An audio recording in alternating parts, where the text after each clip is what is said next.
중간에 죽지 않고, 그쵸? 내가 새끼를 보고 정말 일생을 살다가 죽은 것이잖아요. 죽어서 또 다른 생명체에게 또 삶을 살아갈 에너지를 주면서 죽은 거잖아요. 그 자체만으로도 또 축복이자 행운이지 않았나라는 것을 이분이 보면서요. 그런 걸 전해받아요. 이 문어로부터 어떤 걸 전해받냐면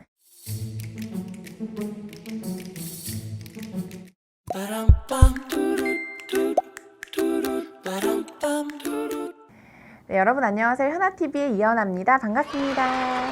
네, 그림책과 영화의 만남 이라는 코너로 여러분과 이야기 나누고 있는데요. 나의 문어 선생님 이야기 나누고 있었어요. 그림책 꼬맹씨와 함께 연결해서 이야기 나누고 있었는데요. 관전 포인트 3가지 중에서 마지막 부분을 여러분과 함께 나누려고 합니다. 2탄 이야기 지금부터 시작할게요. 네, 여러분 이 나의 문어 선생님 보시면 그 번아웃 증후군에 시달리던 다큐멘터리 감독님이시죠. 이분이 바닷속에 들어가면서 이 낯선 행성 같은 이 광활한 바닷속에서 이 낯선 생명체를 만나죠. 마치 외계 생명체 같은 이 문어를 만나면서 이 문어에게 매료되는 이야기 아닙니까? 그래서 여러분 이 문어에게 관심을 가지게 되고 손끝으로 교감하게 되고 나중에는 이 문어 때문에 공부하게 되고 서로 교감하는 그 지경에 이르게 됩니다. 그랬을 때 여러분 이제 이야기가 진행되면요. 이 문어가 그 바닷속에서 그 상처 입는 장면이 등장합니다. 어떤 상처냐면 상어의 공격을 받아요. 그래서 이 팔 하나가 완전히 뜯겨져 나가는 그런 고통스러운 상황을 목도하는 장면이 나옵니다. 이제 이분은 문어와 나 사이의 경계가 사라졌기 때문에 속이 타들어가는 거예요. 이 문어가 다쳤을 때 묘하게 그 문어의 아픔이 막 그대로 전해지는 것 같은 경험을 하면서 내가 괜히 문어를 불러내서 이 문어가 손이 뜯긴 게 아닐까? 막 이런 죄책감이 드는 지경에까지 이릅니다.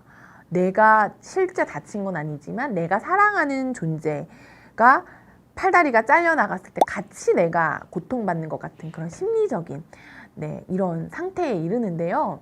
이분이 이런 경험을 통해서 이런 통찰을 했더라고요. 어떤 거냐면 죽음 앞에 내 태도가 어떤지, 내가 얼마나 연약한 인간인지에 대해서 돌아보는 거예요. 실제 내가 죽어보지 않았지만 죽음 앞에 있었던 그 문어에게 내가 감정이입을 하면서 그 내가 이 죽음에 대해서 어떻게 생각했었는지가 불러일으켜졌던 거죠. 문어 덕분에 내가 아닌 다른 생명을 가진 존재에게까지 더욱 관심을 갖게 되는 그런 상태에 이르는데요. 저는 이것도 그 아이를 만나서 새로운 생명체에게 사랑을 쏟잖아요. 그랬을 때 이 생명이 소중한 것처럼 이 세상에 있는 다른 생명들도 소중해지는 거예요. 놀이터에서 노는 아이들의 그 모습이 예전에는 하나의 풍경처럼 보였다면 이제는 그 놀이터에 놀고 있는 아이 한 명 한 명의 생명이 달리 보이고 너무 소중하게 보이고 한 아이가 일어서서 걷는 거, 뛰는 거, 그네 타는 거 이런 거 하나하나가 어떤 과정을 거쳐서 저렇게 자랐을까가 막 그려지면서 애틋해지는 경험. 아이가 있을 때 없을 때 또 달라진 것들인데요. 그런 어떤 그 심경의 변화들이 이 문어를 통해서 이분도 느낄 수 있었던 것 같아요. 그러면서 이 문어가 팔이 뜯겨나가서 너무 고통스러워 하다가요. 일주일쯤 지나니까 진짜 너무 신기한 게 여러분 상처가 아무는데요. 팔이 새로 나더라고요. 아주 조그맣지만 완벽한 형태를 가진 팔이 회복되어서 자라는 모습을 보여줍니다, 여러분. 그 뜯긴 자리가 아물면서 다시 팔이 자라나요. 마치 그 잘려나간 나뭇가지에 새로운 가지가 돋듯이. 그러면서 이분이 같이 회복해요. 이 문어를 보면서 나도 인생의 고비를 맞고 있었잖아요. 그 번아웃 증후군 때문에 힘들어서 여기까지 온 건데 신기하게 이 문어와 나의 삶이 닮아 있구나. 문어가 고비를 맞는 것처럼 내 삶도 상처받았었는데 함께 다시 회복하고 있는 것을 느끼는 거예요. 그러면서 내가 농밀하게 교감하는 어떤 존재가 있잖아요. 그것을 통해서 나 자신을 거울처럼 바라보는 경험을 합니다. 그래서 저는 이 그림책에도 보면 여러분 이런 장면이 있어요. 보면 이 꼬맹씨는 거울입니다 하면서 이 엄마가 지금 울고 있는데 아이가 함께 울고 있는 모습 있거든요. 아이의 얼굴을 통해서 내 얼굴을 보고 또 내 얼굴 속에서 아이의 얼굴을 보고 이게 정말 맞닿아서 서로가 서로를 거울처럼 비추어 보여주는 그런 존재가 되는 거죠. 나의 삶을 비추어 보여주고 또 내 삶의 태도를 반영하는 존재. 그런 존재들을 우리 곁에 있는 사랑하는 가족들과 또 나의 반려동물일 수도 있고요. 반려식물일 수도 있고 이분에게는 문어였고 이런 교감하는 존재들에 대해서도 또 생각해 보게 되는 부분이 있었습니다. 세 번째 이제 관전 포인트를 향해 나아가면요. 이분이 삶을 살아가면서 관계를 맺는 방식 자체가 바뀌어요. 변화가 생겨요. 이전에 내가 살았던 삶의 방식에서 내가 깊게 교감하는 한 존재를 만나고 나면 약간 방향이 각도가 틀어집니다. 제가 이전에 여러분 그 콩나물이라는 그림책과 할머니 집 가는 길 두 작품을 가지고 이야기를 할 때 할머니 집 가는 길 보면은요 아이가 꽃을 만나죠. 꽃을 만나서 똑바로 가던 길에서 각도를 틉니다. 그래서 꽃을 들여다보면서 새로운 방향으로 삶을 살아가게 되잖아요. 결국은 할머니와 만나게 되지만 마찬가지예요. 내가 똑바로 살다가 문어를 만난 거예요. 문어와 교감하다 보니까 새로운 관계 맺기 방식으로 삶을 사는 거예요. 마찬가지로 엄마로서 삶을 살다가 아이를 만났다면 이 아이와 교감하면서 처음 가던 길과는 다 약간 틀어진 각도로 걷다 보면 여러분 이것이 내 삶이 변화하고 태도가 변화하고 관계 맺기 방식이 변화하면서 또 새로운 에너지를 가진 삶으로 가게 되는 거예요. 그러니까 그 과정들을 이 영화 속에서 볼 수 있어요. 거기에 좀 집중해 보는 것을 세 번째 포인트로 가지고 왔는데요. 이 문어가 나중에는 여러분 이 알을 낳는 모습을 보여주거든요. 그러면서 새로운 생명으로 선순환을 합니다. 그러면서 이분이 이 문어가 죽어가는 것을 바라봐요. 문어는 여러분 새끼를 낳으면 이제 생을 마감하더라고요. 이제 너덜너덜해진 채 물고기의 밥이 되고 마지막에 상어가 이 정말 힘 빠진 너덜너덜한 이 문어를 낚아채서 이제 먹는 장면을 또 보여주기도 하거든요.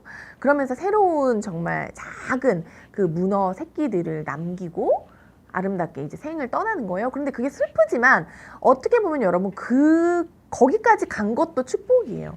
중간에 죽지 않고, 그쵸? 내가 새끼를 보고 정말 일생을 살다가 죽은 것이잖아요. 죽어서 또 다른 생명체에게 또 삶을 살아갈 에너지를 주면서 죽은 거잖아요. 그 자체만으로도 또 축복이자 행운이지 않았나라는 것을 이분이 보면서요. 그런 걸 전해받아요. 이 문어로부터 어떤 걸 전해받냐면 자연으로 환원할 에너지를 가진 삶. 내가 자연으로부터 에너지를 받았잖아요. 내가 먹는 것, 내가 햇빛 쬐는 것을 통해서 살잖아요. 많은 걸 받았기 때문에 다시 자연에게 선순환하듯이 에너지를 또 흘려보내면서 사는 거예요. 그 삶의 태도에 대해서 이분이 얘기를 하는데요. 저는 조금 더 이제 의문을 제기해보면 그 문어는요, 여러분, 이제 새끼를 낳으면서 이제 죽는 동물이잖아요.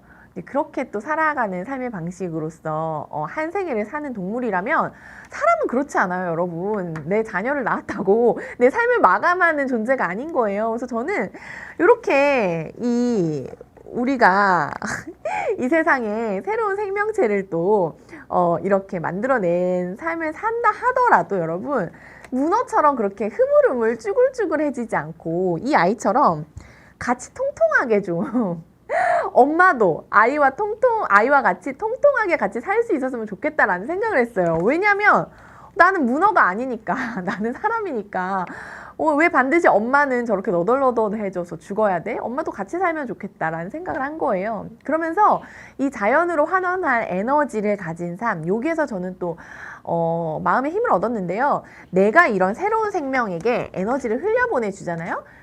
그러더라도 소진되거나 메마르지 않을 수 있어요. 왜냐하면 나도 자연에서 많은 걸 받았기 때문이죠. 그래서 샘솟는 에너지를 베풀면서 나에게서 아이에게로, 아이에게서 또 나에게로, 그리고 우리에게서 자연에게로 에너지를 선순환하는 삶을 살 수 있겠다는 생각을 했어요, 여러분.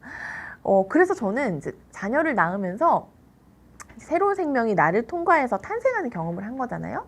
가장 많이 느낀 감정은요, 출산 전에는 두려움이었다면 이후에는 자랑스러움이었어요. 이렇게 통통하고 야무지고 아름다운 생명체가 나를 통과해서 이 세상에 왔다는 거, 이 낯선 행성에 이 아이를 존재할 수 있게끔 했다는 사실이 굉장히 자랑스럽다는 생각을 했거든요. 그래서 너덜너덜해지지 말고 문어 아닌 사람으로서 아이 곁에서 같이 성장하는 엄마가 되고 싶다는 메시지를 또 세 번째 포인트를 통해서 같이 나누고 싶었고요. 이분이 이제 마지막에서 했던 말, 전 너무 공감한 말이 있어서 전해드리려고 해요. 이렇게 말합니다. 나는 문어에게 매료됐을 뿐만 아니라 문어가 상징하는 야생의 세계를 사랑하게 되었고 달라진 나 자신을 사랑하게 되었다. 엄마가 되신 분이라면 내 아이가 상징하는 생명체 자체를 사랑하게 되는 경험이 어떤 것인지 아시겠죠? 그렇게 달라진 나 자신까지 사랑하는 삶을 함께 살았으면 좋겠고요. 그러다 보면 그 경험이 나 자신도 자연의 일원이라는 어떤 소속감을 갖게 해주는 또 방법이 되는 것 같아요. 정말 커다란 변화인 거죠. 내 내면에 변화가 있었다면 관계 맺기 방식에도 변화가 생겨야겠죠. 이분은 다시마 숲을 평생 보호하는 활동에 이제 힘쓰게 됩니다. 마지막 장면을 보시면 이제 혼자서 수영하는 것이 아니라 이 환경 보호하는 그 사람들, 단체 사람들과 함께 수영하면서 이렇게 자연 전체를 아우르는 모습으로 이제 마무리가 되고요. 처음에는 좋은 아버지가 될 수 없을 거라는 자각을 가지고 바다로 왔는데 정말 이제는 좋은 아버지가 되면서 아이에게 이 문어의 어떤 그 삶을 통해서 본인이 깨달았었던 이 생명에 대한 인식들, 그리고 삶을 바라보는 어떤 그 시선들을 전해주고요. 성장한 아이가 이 새끼 문어를 가지고 와서 아빠한테 아마 그 죽은 문어 엄마의 새끼가 시기로 보나 크기로 보나 요 문어일 것 같다 하면서 같이 또 바라보는 장면도 나오는데요. 너무나 그 생명의 신비로움과 우리 인생 자체를 관통하는 지혜들을 많이 담고 있는 그런 다큐멘터리 영화라고 생각합니다. 아직 보시지 않은 분이라면 꼭 한번 접해보시기를 추천드리고요. 우리가 이렇게 낯선 행성을 탐험하듯이 이 삶을 살고 있어요. 우리는 모두 다 노래 가사처럼 아마추어잖아요. 처음 살아보는 세상이고 이렇게 처음 살아보는 낯선 행성에서의 삶이기 때문에 이 다큐멘터리 감독처럼 어느 날 번아웃 증후군에 빠질 수도 있고 하는 삶을 살고 있잖아요. 근데 이렇게 각자 행성을 탐험하는 와중에 함께 수영하는 이 장면처럼 우리가 하나의 어떤 그 방향성을 가지고 변화된 삶의 방향성을 가지고 같이 수영하는 삶을 살았으면 좋겠어요. 이게 자연 보호일 수도 있고 생명에 대한 소중한 마음일 수도 있고 아름다운 것을 향해 각도를 틀어서 사는 어떤 그런 삶의 태도일 수도 있을 것 같아요. 이렇게 탐험하면서 살다가 우리가 또 다른 영화와 작품 속에서 또 다시 공명하면서 마음을 나누는 시간을 가질 수 있었으면 좋겠습니다. 네, 이렇게 여러분 그림책과 영화의 만남 두 번째 시간 함께 했고요. 전 또 다음 영상에서 따뜻하고 단단한 그림책과 영화 가지고 여러분 만나러 올게요. 여러분 구독, 좋아요, 알람 설정까지 잊지 마세요. 그럼 안녕.